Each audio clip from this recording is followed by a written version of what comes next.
The basic premise behind ChessTwelve is that there's no randomness involved.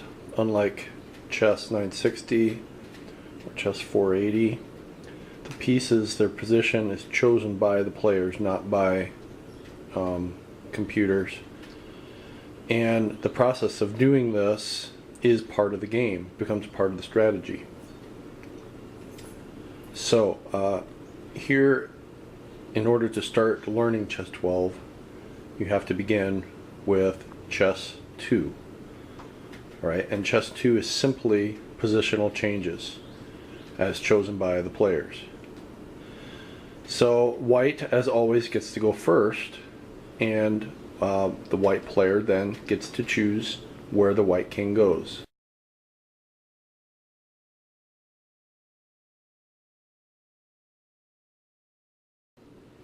Now, after white chooses the position of the king, black mirrors that position by setting his or her king exactly the opposite.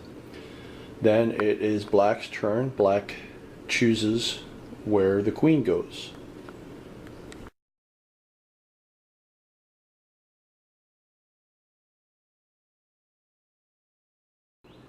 As you can see, after black has chosen where the queen goes, white mirrors that setup. And this continues. Okay, white now will choose one of the other pieces, the rook or the bishop or the knight, and they will set their rook, bishop, or knight where they want to. Black will mirror that piece, and then they will set up a rook, bishop, or knight, and that will continue until the whole back row is figured out.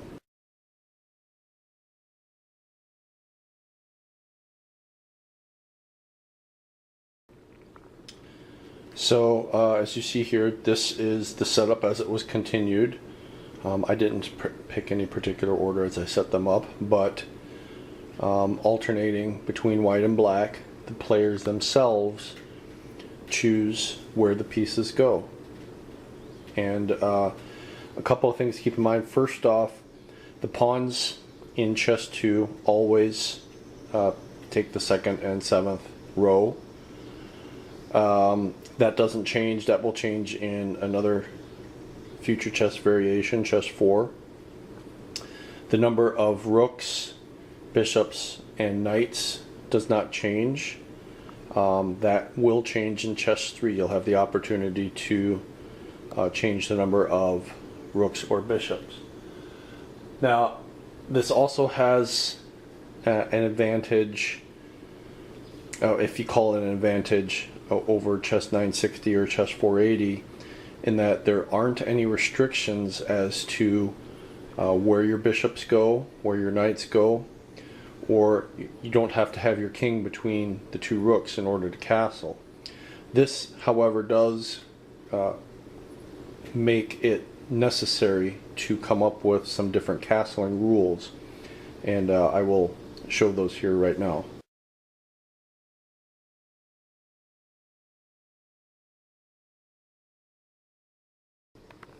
Alright, if you can see here, we've got the king in castling position. The rules about the king not being in check, not moving through check, the king or the rooks not moving, all still apply with castling. Okay, but the things that have changed is where is the king in relation to the rooks. Now in this case you have the king between the two rooks. So castling can happen one of two ways. First off, the A-side rook is only 2 squares away from the king. Okay, so when you have the king and the rook in that close proximity, the king moves 1 square towards the rook, and the rook moves immediately to the other side. In all cases, the rook is going to move immediately to the other side of the square, of where the king is. Okay? If the king and the rook start off the game next to each other, castling between these two pieces is not allowed. Okay, so you have to realize that as you're setting up your pieces, if you want to have that castle capability. So castling in this case will not be possible.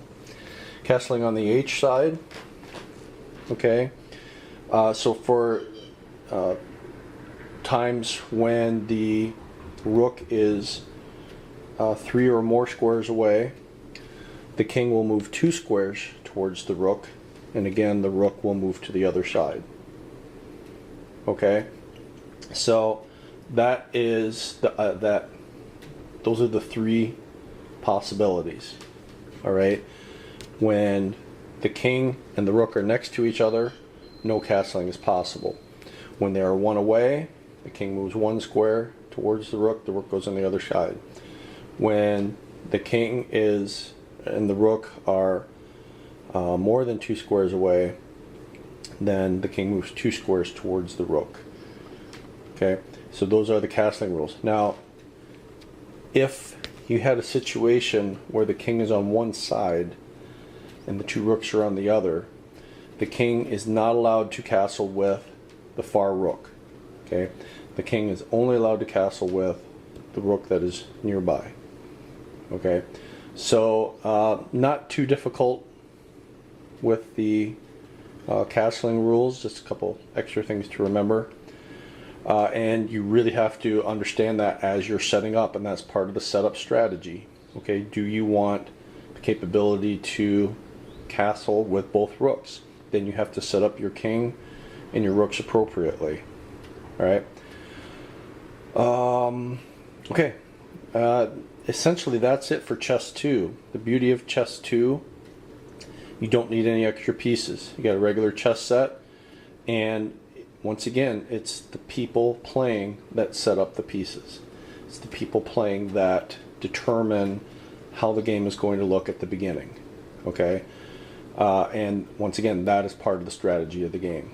Okay, no luck is involved, and have a blast.